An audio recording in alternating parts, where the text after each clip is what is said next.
3 years ago, I accepted an internship with Truth Initiative. At the time, I thought I knew everything I needed to know about tobacco.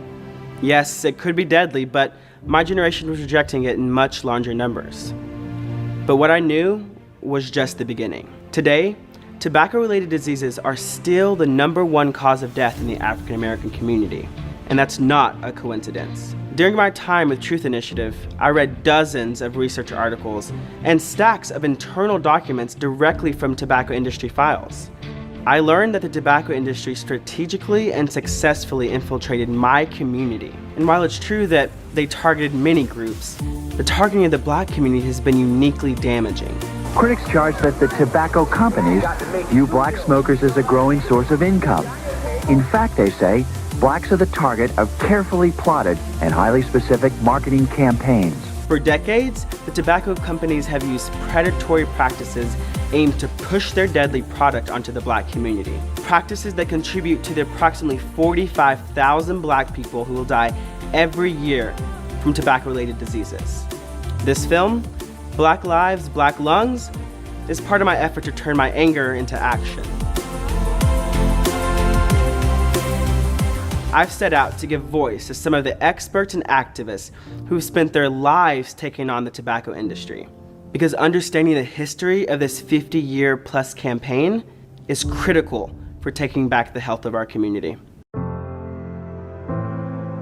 In high school, I became involved in tobacco control because my uncle passed away from tobacco-related diseases, and I remember him telling me when I was younger that when he first started, it was because the industry told him it would cure his asthma.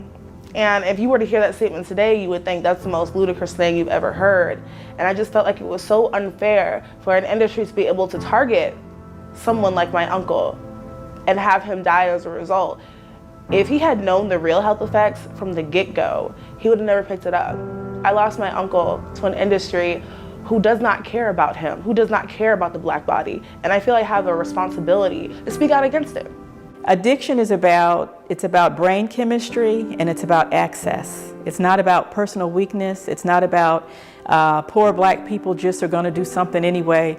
It's about that you give this entity access to the brains of your children, of your people, and they become addicted. There's nothing inherently Black about menthol cigarettes. They were invented in 1925 by Lloyd Spud Hughes. Spud created his own brand, Spud brand, which were the first widely sold menthol cigarettes in the United States. In 1932, Brown & Williamson Tobacco launched its own menthol brand, Cool.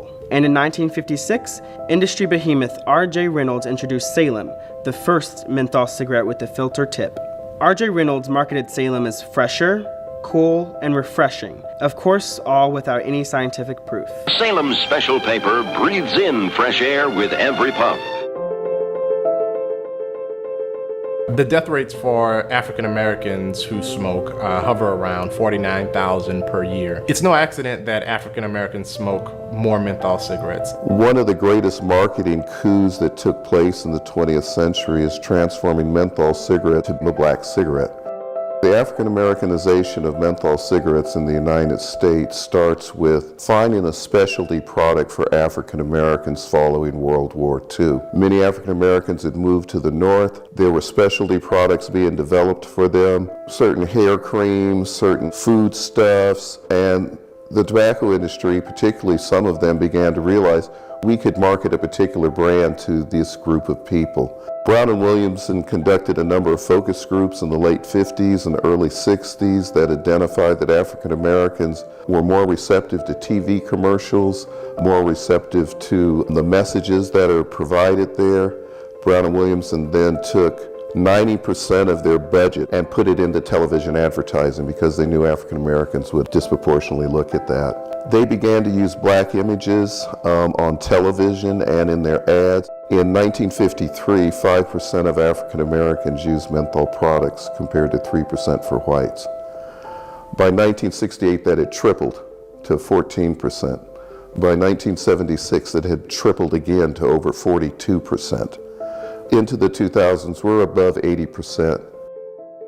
That's the African Americanization of menthol cigarettes in the United States is the targeted marketing over a half a century toward black folks. Let's dig in a little bit deeper and talk about how African Americans are disproportionately burdened by death and disease from tobacco, cigars, and cigarillos. When it comes to understanding it as a public health issue, I didn't know about that, or a social justice issue in particular, until I started working with TRDRP and Truth Initiative. I didn't understand that the industry had been targeting my community.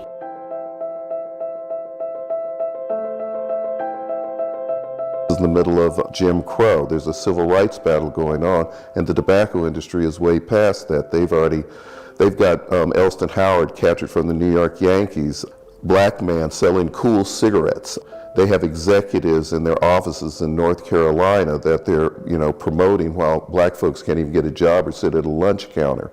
So they're way ahead of the curve. In 1971, the Public Health Cigarette Smoking Act banned the advertising of cigarettes on TV and radio. The tobacco industry was one of the first industries to recognize not all marketing needs to go toward white males.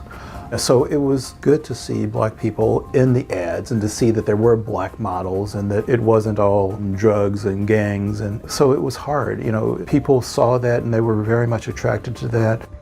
For decades, the tobacco industry has infiltrated the black community, infiltrated black institutions. In return, what the black community got was death and disease. We know the facts. We have the scientific knowledge that tells us that we die in larger numbers. If people stopped smoking, if people resisted using these products, it's a preventable disease. We wouldn't have to die in such large numbers. Why do some things still happen in society that we know are wrong? It's all tied to money. Why is the tobacco industry able to sell a product that will definitely, undoubtedly kill you? Because there's money tied to it. And money makes things happen. I found myself very touched and even upset over what I was seeing, because I saw lists of organizations that included organizations that I grew up in, organizations that I was currently a member of, and I had no idea that behind the scenes there were negotiations between the leaders of these organizations and tobacco companies where they were accepting money and sponsorships. So in the summer of 1984, I was in my preventive medicine residency at Johns Hopkins. I was doing internships around the country. And so one of the organizations I did an internship was with the Congressional Black Caucus Foundation. While I was there, I was very concerned about the relationship between the CBCF and the tobacco industry. So I started talking to other interns who were there, and then also my supervisors, to sort of see, what can be done. Is it possible to do something from the inside? Because I knew that the effect that it was having on African Americans in general. And so what they suggested was that I write a memo to the executive director.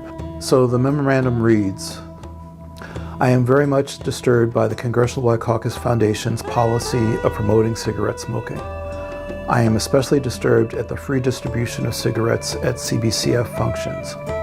I am requesting that you raise these issues at the CBCF Policy Board in the hope that we will adopt a policy more in line with our interest in the well-being of Black Americans.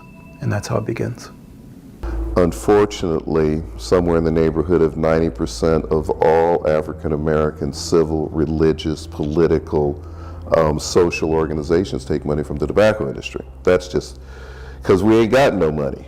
They're buying, they're buying the silence of these people. The Congressional Black Caucus is a multi-million-dollar foundation, and last time I looked, at least half of their members take money from the tobacco industry. Now, not all of them do, and we tried to work, of course, with the ones that don't, like Karen Bass from Los Angeles and Barbara Lee from up here, Alma Adams in North Carolina.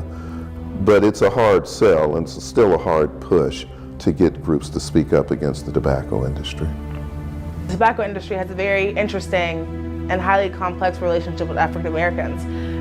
Yes, the tobacco industry was the first, or among the first industries to give African Americans high-level executive jobs. They fund several Black scholarships, including the Thurgood Marshall Fund.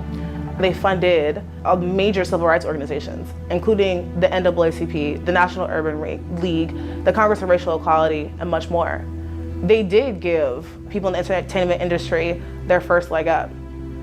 But you can give me everything in the world, but at the end of the day, what is this industry doing?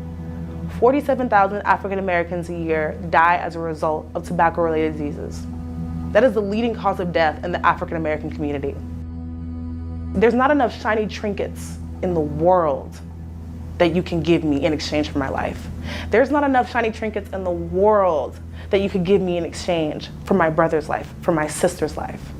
It doesn't matter how much money you pump into the community, we are worth so much more. In my experience, people have been shocked to learn that, they fund so much, that their dollars reach so far.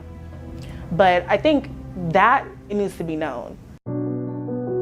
I'm sitting at my desk one day in 1998 when the Surgeon General's report comes out, first report on racial and ethnic minorities and smoking, and it just kind of slapped me in the face that African Americans were dying disproportionately of tobacco-related diseases across the board. I was actually one of the first to start looking at what the industry had written in their own words about their plans to market their products to African American communities and looking at their relationship building with African American organizations and organizations that I was currently a member of, and I had no idea that behind the scenes there were negotiations between the leaders of these organizations and tobacco companies where they were accepting money and sponsorships.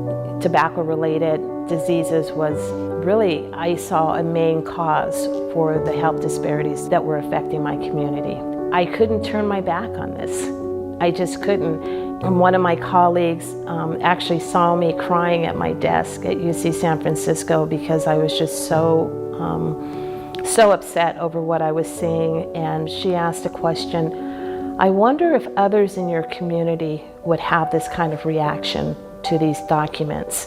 We then got funding to do another project where we took the documents to groups of African American smokers and young people, elderly people in the community to find out if they would have a similar reaction, and it was very clear that this was information that they didn't have, that they wanted it, that they wished that they had had prior to them picking up a cigarette. I work with the group, the African American Tobacco Control Leadership Council.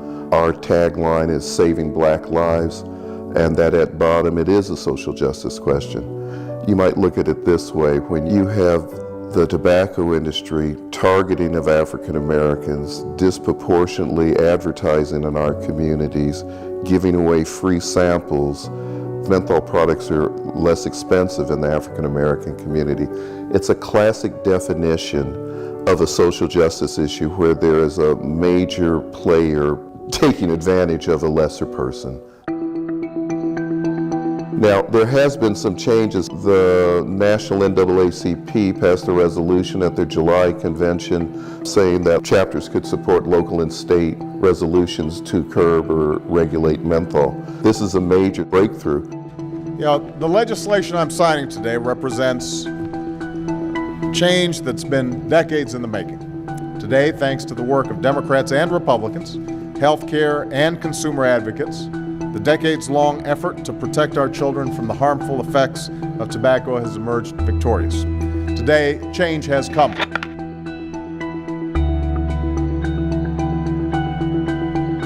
It's always been an uphill battle.